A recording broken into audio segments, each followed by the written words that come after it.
porteront la paix promise un jour.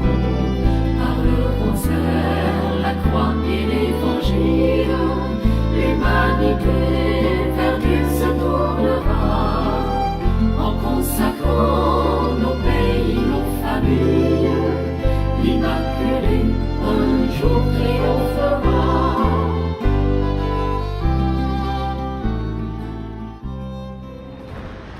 1917. Le monde est plongé dans la Première Grande Guerre mondiale. Plus de 60 millions de soldats sont engagés dans les combats. L'Europe est à feu et à sang. Des milliers de morts jonchent les champs de bataille. Les villes sont détruites. La souffrance, la terreur, la détresse règnent partout. C'est l'enfer sur terre.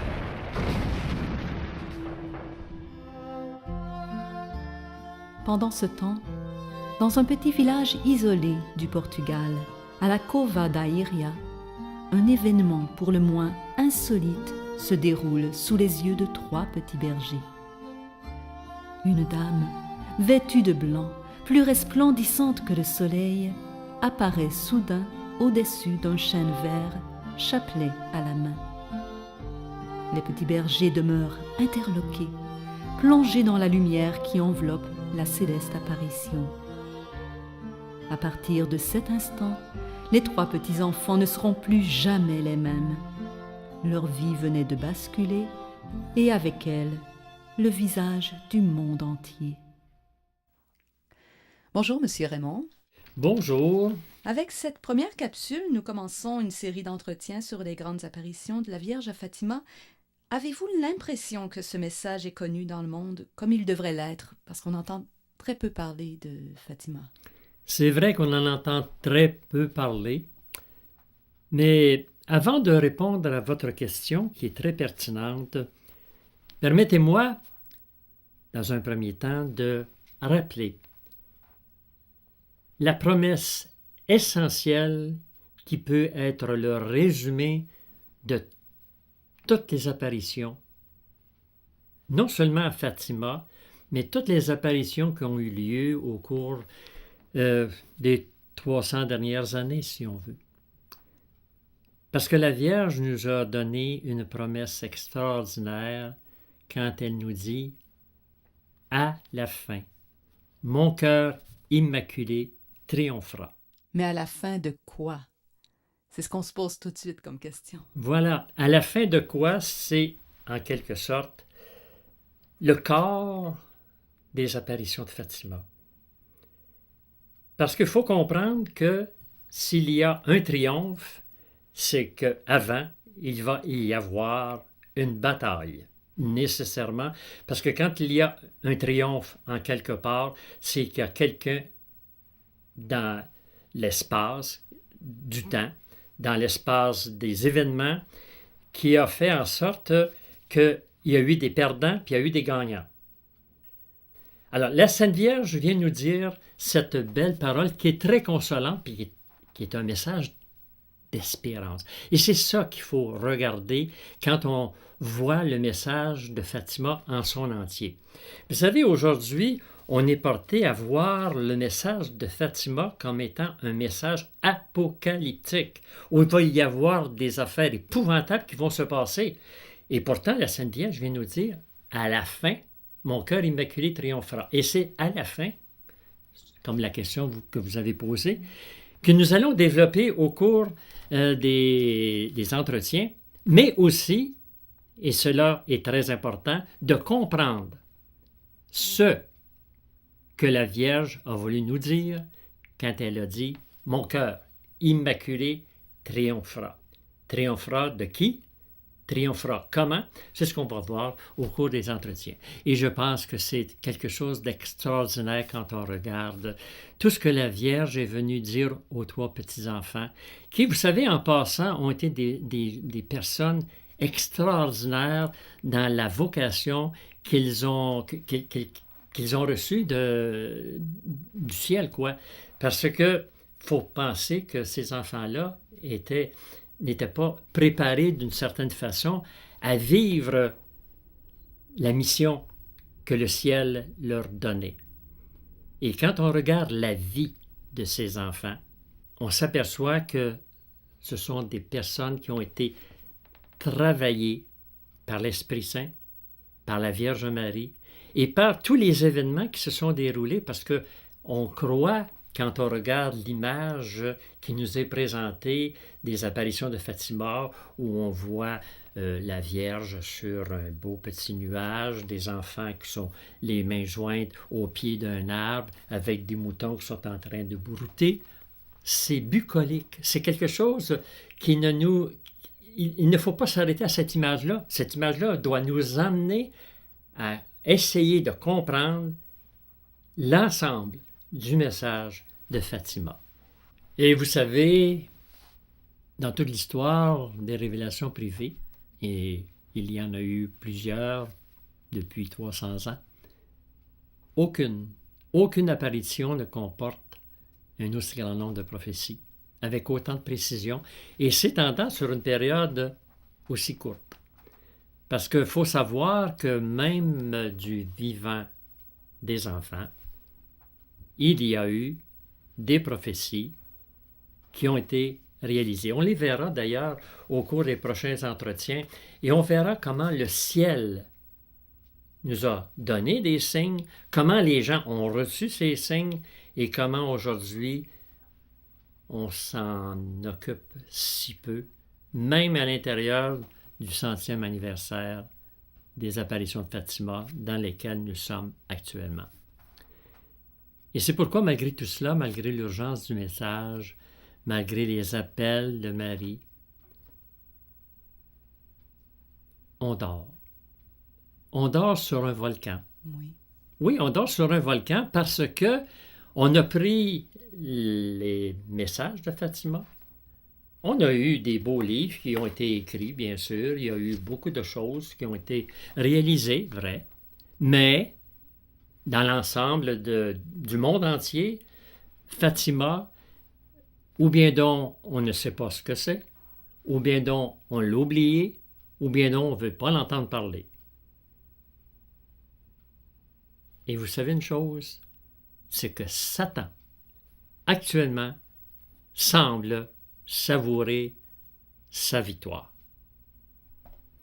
Alors, quand on regarde notre situation actuelle, quand on regarde le monde tel qu'il est, on est en droit de se demander une chose, est-ce que réellement le centenaire dans lequel nous vivons n'est pas justement le fait que tout ce que la Vierge nous a annoncé est en train de se réaliser?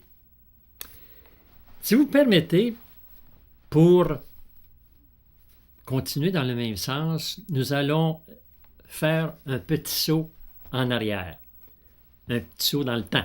Oui, allez-y. Le saut se fait en 1884. En 1884, on se rappelle que, enfin, pour ceux qui ont peut-être oublié, c'était à l'époque où le pape Léon XIII était à Rome. Donc, c'est lui qui avait été choisi par l'Esprit Saint pour gouverner l'Église. Et un jour, regardez bien, le 13 octobre, si on se rappelle un peu de ce que veut dire le 13 octobre pour Fatima, c'est la journée où le soleil a dansé. On y reviendra d'ailleurs. Bon. Alors, le 13 octobre 1884, le pape Léon XIII est en train de terminer sa messe dans sa chapelle, en présence de gens qui étaient là, des cardinaux, des évêques. Et à la fin, au moment où il se lève, il s'arrête. Il regarde devant lui, fixe, comme s'il avait vu quelque chose qui était anormal. Les gens qui étaient autour, évidemment, se posaient la question à savoir qu'est-ce qui se passait. Et puis, soudain, après quelques minutes, le pape quitte la chapelle et il se dirige dans ses appartements. Il revient quelques instants plus tard et avec une feuille dans les mains.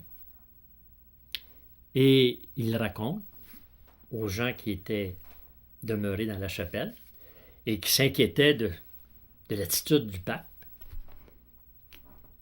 ce qu'il avait vu dans une espèce de vision, si on veut, à l'effet qu'il avait été témoin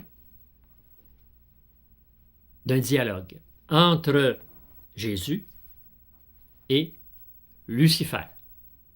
Et il continue à dire, en racontant que Lucifer avait demandé, tout simplement, à Jésus du temps. Du temps. Pourquoi? Parce qu'il voulait prouver à Jésus qu'il était capable d'écraser son Église. Il fallait avoir réellement un orgueil démesuré pour demander cette chose-là. Et Jésus demande à Lucifer, « Combien de temps as-tu besoin? » Et Lucifer de répondre, « Le plus de temps possible. 100 ans, ça ferait bien mon affaire. »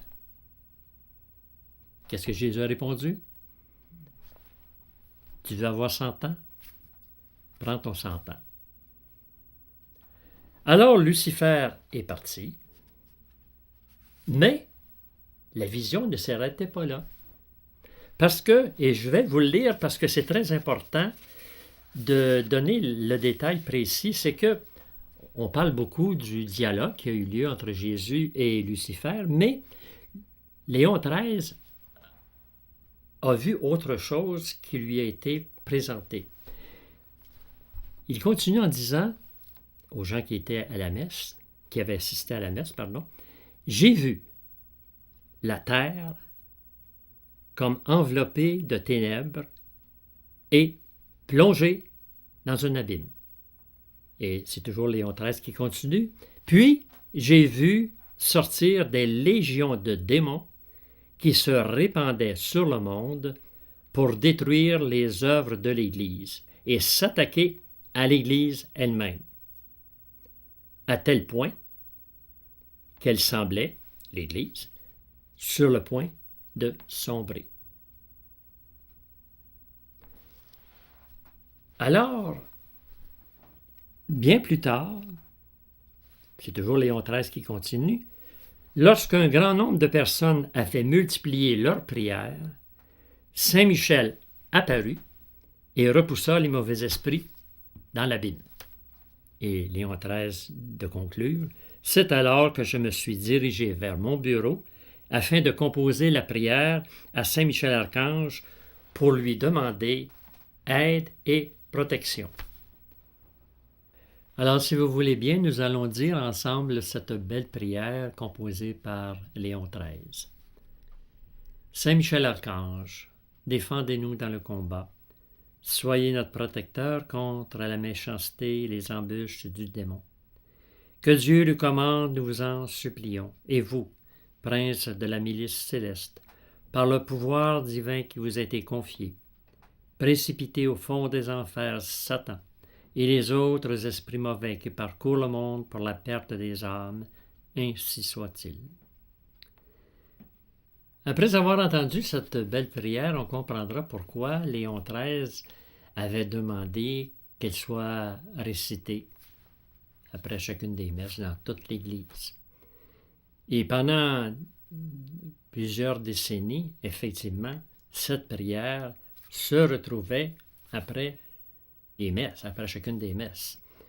Mais un jour, pour des raisons très obscures, elle était enlevée. Donc, en même temps qu'on enlevait la prière, on enlevait un protecteur à l'Église catholique. Et regardez aujourd'hui ce que nous vivons. Mais cette prière à Saint Michel Archange, même si elle a été retirée, on peut quand même, nous comme fidèles, comme laïcs, on peut la réciter après la messe? Bien sûr, même dans nos églises, on pourrait encore la réciter parce que ce n'est pas défendu. Mais simplement, c'est que on a fait un consensus que tout le monde devait faire ça, enlever la prière. Pourquoi, encore une fois, je ne le sais pas. Mais comme laïc, comme vous venez de dire, oui, ça serait bien qu'on la récite, par exemple, le matin, en se levant, ou en famille, le soir, avant d'aller se coucher. Dans nos églises, pourquoi pas? Dans nos groupes de prière, vous savez, Saint-Michel, il est encore le chef de la milice. Il n'a pas perdu sa force. Il n'a pas perdu sa force, mais pas du tout. Mais nous, on s'est cru bon de ne plus en avoir besoin. Et c'est là qu'est le drame. Tout à l'heure, vous nous parliez des 100 ans accordés à Lucifer. Et là, je me demande, puisque cette vision de Léon XIII a eu lieu en 1884, oui. Faut-il en conclure que les 100 ans finissaient en 1984? Enfin, on ne sait pas exactement quand a commencé le 100 ans. Okay. Il y a beaucoup de personnes qui ont essayé de regarder, parce qu'on n'a pas de signe tangible que le 100 ans qui était accordé par Jésus a commencé à tel moment. Mais on pourrait faire une espèce d'extrapolation. Okay? 1884, 1917, il s'est écoulé combien de temps? 33 ans, qui est l'âge du Christ. Bon. Je pense que, et je ne suis pas le seul à le penser, que pendant ces 33 années, Lucifer s'est tenu tranquille. Bon. Mais en 1917, là est apparu Lucifer qui a commencé son 100 ans qui avait été accordé par Jésus. Mais en même temps, Marie ne pouvait pas laisser son ennemi faire du travail de destruction sans qu'elle-même, elle soit au rendez-vous. Et possiblement qu'en même temps qu'a commencé le 100e anniversaire, pas le 100e anniversaire, pardon, le 100 ans donné par Jésus à Lucifer, Marie est arrivée également et elle est arrivée à Fatima. Alors, mais encore là, ce n'est pas une prophétie. C'est une hypothèse. C'est une hypothèse qui est très, très solide et qui est même reprise par beaucoup de gens qui ont étudié Fatima, qui ont étudié la situation actuelle dans notre monde. Vous savez, quand on regarde notre monde actuellement, on se dit, bon, depuis Adam et Ève, oui, il y a eu énormément de péchés à travers le monde. Il y a eu énormément de guerres, de souffrances. Tout ce qu'on veut là, de mauvais, oui, à cause du péché originel, tout ça, ça a eu lieu. Mais quand on regarde notre siècle actuellement, ça dépasse l'entendement. Il y a quelqu'un qui a fait un... Bon, comment on pourrait dire ça? Pas un décompte, mais une espèce de portrait global de notre monde actuellement. Et on se rend compte d'une chose, c'est que l'humanité entière, elle est comme plongée dans des sables mouvants. Alors, on sait que des sables mouvants, qu'est-ce qui arrive quand on tombe? On s'enfonce continuellement. À moins qu'il y ait quelqu'un qui vienne nous tendre la main pour nous sortir de l'endroit où on est tombé. Et les sables mouvants dans lesquels on est plongé présentement, ça s'appelle comment? Ça s'appelle toute cet holocauste des avortements qu'il y a à la grandeur de notre planète et qui a été planifié et qui est même industrialisé. Quand on regarde tous ces fœtus que l'on extirpe du sein de la mère, vivants, et qu'on coupe pour pouvoir aller chercher les yeux, le cerveau, le cœur, les poumons. Pourquoi? Parce que il y a des laboratoires qui font du clonage et qui ont besoin de ces pièces pour pouvoir poursuivre leur travail d'enfer. On regarde également toute la pornographie qu'il y a à la grandeur de notre monde. Une pornographie qui a été industrialisée. Qui est derrière ça?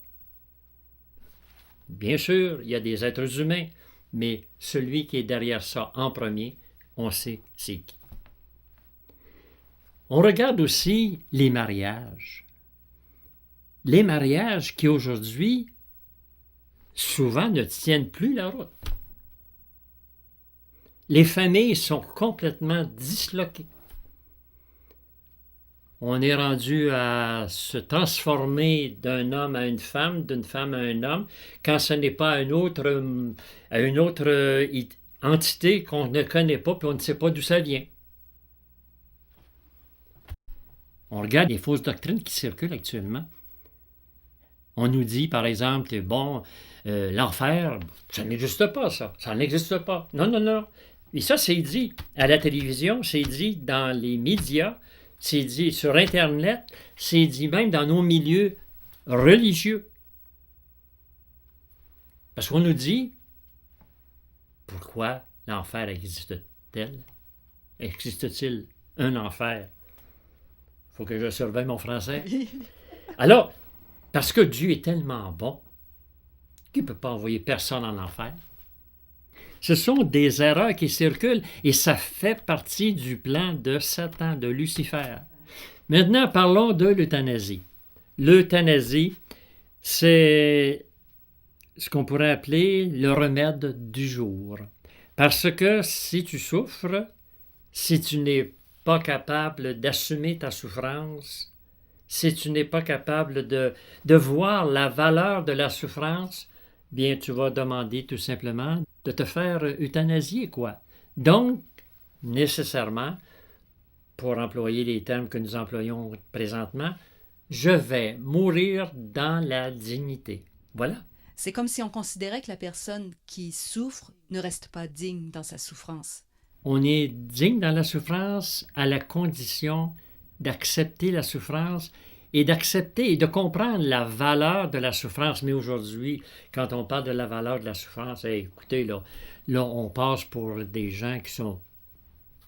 Non, qui sont pas du tout, mais pas du tout de notre temps. Alors, la souffrance, oui, c'est sûr que ce n'est pas quelque chose d'intéressant à subir, humainement parlant. Regardez le Christ, avant de mourir sur la croix, il a demandé que le calice s'éloigne de lui parce qu'il souffrait, mais il ne demandait pas d'être euthanasié, ce qui est différent qu'avec ce qu'on demande ici. Il se soumettait à la volonté de Dieu. Il se soumettait à la volonté du bon Dieu. Mais vous savez, c'est un discours actuellement. Je suis convaincu qu'il y a bien des gens qui vont m'envoyer paître en écoutant ce discours-là présentement. Et c'est pour ça que Marie est venue à Fatima en 1917 pour justement contrecarrer le plan de Satan. Parce que c'était impossible pour la Mère de Dieu de laisser le champ libre à son ennemi sans qu'elle soit en mesure de venir apporter aux hommes, à nous, à chacun d'entre nous, des moyens de le vaincre, des moyens de justement faire en sorte de faire tout ce qu'on peut pour aller au ciel. C'est ça. C'est ça que le plan de Marie. Quand on regarde le plan de Satan, on voit ces deux plans diamétralement opposés. Et c'est normal aussi que ce soit ainsi. Voilà. Et vous savez une chose aussi, c'est que le message de Fatima, ce n'est pas un message qui a commencé en 1917. Ce message-là de Fatima a commencé bien avant, même dans les premières apparitions, même à la Guadeloupe. à la Salette, à Lourdes. C'était toujours la même chose. Ça a toujours été la même chose que la Sainte Vierge est venue nous dire dans des mots différents, dans des circonstances différentes, mais c'est toujours la même chose. La Sainte Vierge, elle vient nous dire quoi? Elle vient nous dire que nous avons une âme à sauver et que si on la perd, c'est pour l'éternité et ce sera le plus grand drame de notre vie. Bien sûr que les guerres sont à éviter. Les souffrances, c'est sûr qu'il faut être capable aussi de les gérer. Les famines, il n'y a rien de drôle dans ça. Mais tout ça, c'est la conséquence du péché, alors que notre damnation, ça dépend de nous, ça ne dépend pas du voisin. Saint Jean-Paul II a dit que Medjugorje est la continuation, la réalisation de Fatima. Comment voyez-vous le lien entre ces deux apparitions? Bien d'abord, disons qu'en partant, c'est le même personnage qui est dans les deux apparitions. Donc, ce qu'elle a dit à Fatima, nécessairement, elle doit le redire à Medjugorje. Parce que vous savez que, au risque de me répéter, Fatima n'a pas été compris par tout le monde. Fatima n'est pas vécue par tout le monde. Alors, elle revient nous dire dans d'autres apparitions comme Medjugorje ce qu'elle a dit à Fatima. Enfin, il n'y a rien de nouveau.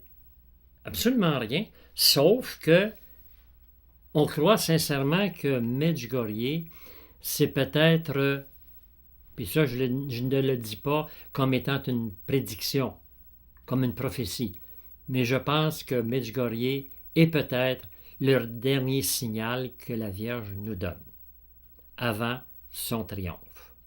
Okay. On peut dire ici que Medjugorje n'est pas approuvé par l'Église. C'est vrai. Fatima l'est. Oui. On n'est cependant pas obligé ni de croire à un ni de rejeter l'autre, non. je suppose. Maintenant, c'est sûr ce n'est pas un dogme, hein, ce n'est pas un dogme de foi, autant pour Fatima que pour Medjugorje. Mais seulement, il faut se dire une chose, que si on ne croit pas à Medjugorje, c'est parce qu'on ne croit pas qu'il y a des conversions à Medjugorje. Parce que quand on regarde ce qui se passe à Medjugorje, comme ce qui s'est passé à Fatima, on voit que ça vient du ciel. Parce qu'on voit qu'il y a des conversions, on voit qu'il y a des miracles physiques, des miracles également spirituels. Donc, de qui ça peut venir? Seulement du ciel, et c'est la Vierge Marie qui est derrière toutes ces manifestations spirituelles. On juge l'arbre à ses fruits et ses Voilà, conséquences. Voilà. Et même que, si vous me permettez, je reviens sur Medjugorje et je reprends une parole qui a été donnée à Mirjana en 1982. C'est une des voyantes. C'est toujours une des voyantes, oui. C'est la Vierge qui parle. Elle dit, « Mon enfant, tu dois savoir que Satan existe. » Bien sûr. Un jour, voyez-vous, elle répète ce dont nous avons parlé précédemment au début de cet entretien. Un jour, Satan s'est présenté devant le trône de Dieu et a demandé la permission d'éprouver l'Église durant une certaine période. Ça vous rappelle quelque chose? Oui, bien sûr. Dieu il lui a permis d'éprouver l'Église pendant un siècle. C'est exactement ce dont nous avons parlé tout à l'heure. Ce siècle est sous le pouvoir du démon. Le siècle que nous vivons présentement, je pense. Mais quand seront réalisés les secrets, parce qu'il faut savoir que Marie a donné 10 secrets aux enfants à Medjugorje. Quand seront réalisés les secrets qui vous ont été confiés, parce qu'elle parle à Mirjana, son pouvoir, le pouvoir de Satan, sera détruit. Espérons que ce ne sera pas trop loin maintenant. Quand on regarde Medjugorje, quand on regarde Fatima, quand on regarde l'événement qu'a vécu Léon XIII, quand on regarde Kibéo, quand on regarde surtout Akita, qui est un peu le pendant du message que la Vierge a donné aux enfants. Quand on regarde tout ça, on se dit, la Sainte Vierge n'a pas mis tout ça entre les mains des hommes, entre les mains de nous, les êtres humains, pour que ça soit pris à la légère. Maintenant, si vous me permettez, j'aimerais apporter quelque chose de... vous faire part de quelque chose d'assez particulier qui se passe actuellement dans notre système solaire. Mais attention, et là j'ouvre une parenthèse, je voudrais bien qu'on se comprenne dans ce qui va être dit, que je ne fais pas de l'astrologie, mais bien de l'astronomie. Parce qu'il y a une différence. Une très grande différence. Alors, il faut comprendre que l'astrologie est une superstition qui prétend pouvoir prédire le destin d'une personne, dans ses amours, dans ses chances de loterie, dans ses rencontres, dans ses discussions. C'est une forme de divination où on prétend connaître ce que Dieu seul est capable de savoir. L'astrologie est donc à rejeter. Au contraire, l'astronomie est une science qui étudie la position, le comportement et les propriétés des corps célestes, les étoiles, les planètes, les galaxies.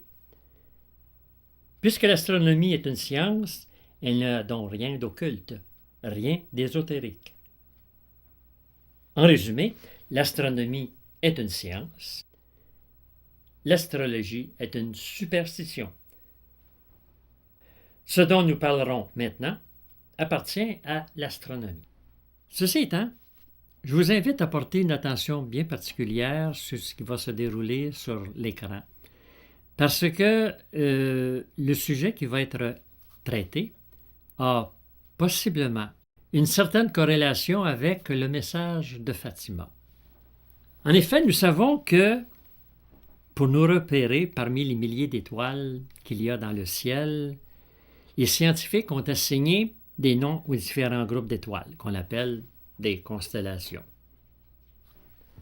Par exemple, vous voyez ici cet ensemble d'étoiles. Si on trace des lignes imaginaires entre elles, on obtient une forme ressemblant à ce qu'on pourrait appeler un lion. Ici, avec le même procédé, et beaucoup d'imagination, bien sûr, on obtient une forme ayant une vague ressemblance avec un être humain, peut-être une femme, d'où l'appellation de constellation de la Vierge. Attention, il faut bien prendre en compte que ce nom n'est pas en référence avec la Vierge Marie, mais bien avec une femme, une Vierge, avec un petit V. Donc, le 20 novembre 2016, attention, c'est une date à retenir, le 20 novembre 2016, c'était un dimanche, le jour de la clôture de l'année de la miséricorde décrétée par le pape François. Et en même temps, cette même journée, c'était la fête du Christ roi. Retenez bien.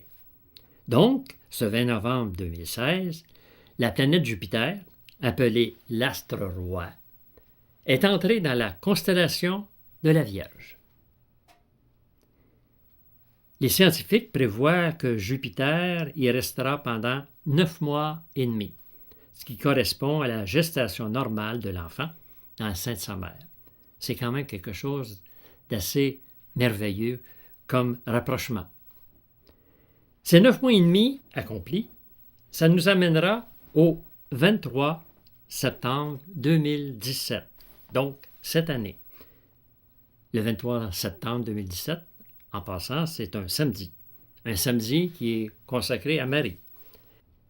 C'est 3 semaines avant le 100e anniversaire de la danse du soleil à Fatima, qui a eu lieu, comme on le sait, le 13 octobre 1917. Donc, le 23 septembre 2017, et retenez bien ceci, ce jour-là, Jupiter sortira de la constellation de la Vierge. Et au même moment, le même jour, le Soleil sera situé derrière la constellation de la Vierge. Et la Lune se trouvera à ses pieds. Et au-dessus de sa tête, au-dessus de la tête de la constellation, on verra 12 astres, les 9 étoiles de la constellation du Lion, ainsi que 3 planètes qui viendront s'ajouter, c'est-à-dire Vénus, Mars et Mercure. Alors, en regardant le portrait dans son ensemble, cela ne vous fait-il pas penser à une image bien connue, décrite par l'évangéliste Saint Jean dans l'Apocalypse 12 au verset 1 et 2. Un signe grandiose apparut dans le ciel. C'est une femme, revêtue du soleil, ayant la lune sous ses pieds, et sur la tête une couronne de 12 étoiles. Elle était enceinte, et dans sa gestation, elle poussait des cris en ressentant les douleurs de l'enfantement. Ce qu'on vient de voir est quelque chose de très interpellant, mais qu'est-ce qu'il faut en conclure, à votre avis? Je crois que la conclusion qu'on pourrait en tirer, c'est à chacun de la faire. Parce que ce qui a été donné comme information ne relève pas, à mon sens, d'une prophétie. Parce que je ne voudrais pour rien au monde paraître avoir présenté quelque chose qui est dans les cieux comme étant une prophétie. Peut-être que c'en est une, Dieu seul le sait, mais comme par exemple, quand le soleil a dansé à Fatima, le ciel a voulu dire quelque chose. Est-ce que ce n'est pas la même chose qui se produit actuellement? Peut-être. Il faut se rappeler que la Vierge Marie, à Medjugorje, a bien dit aux voyants qu'il faut maintenant regarder les signes des temps. Pour moi, ça veut dire que le triomphe de la Vierge Marie, il est très proche. Quand arrivera-t-il? C'est le secret du ciel.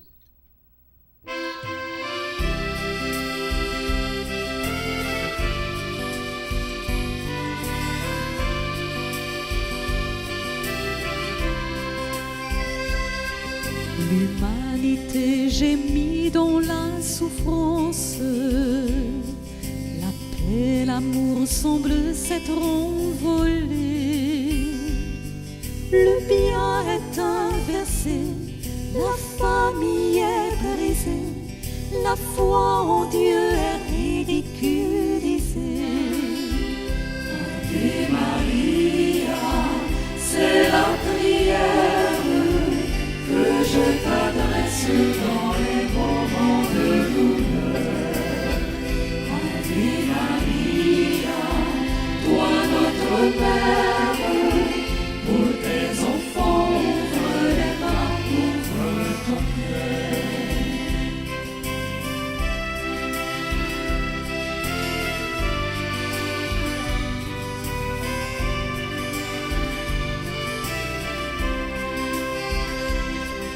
Le terrorisme envahit notre monde, semant la mort et l'immoralité.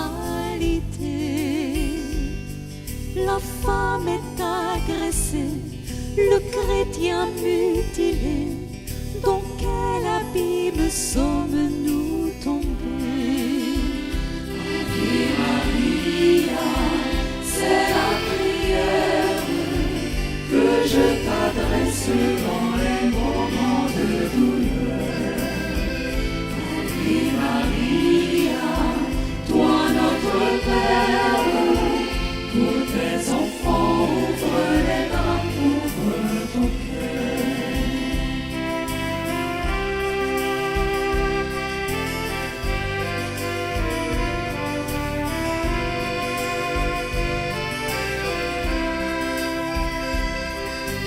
peut demeurer dans l'indifférence devant les maux de notre société, devant l'avortement, le clonage d'enfants et devant le malade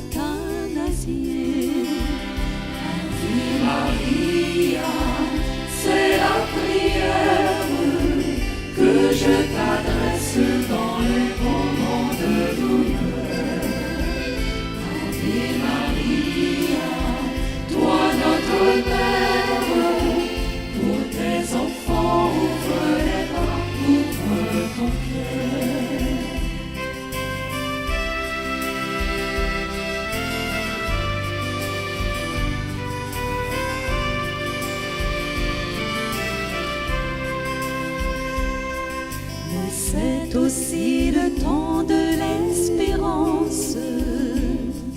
Un jour tout renaîtra dans la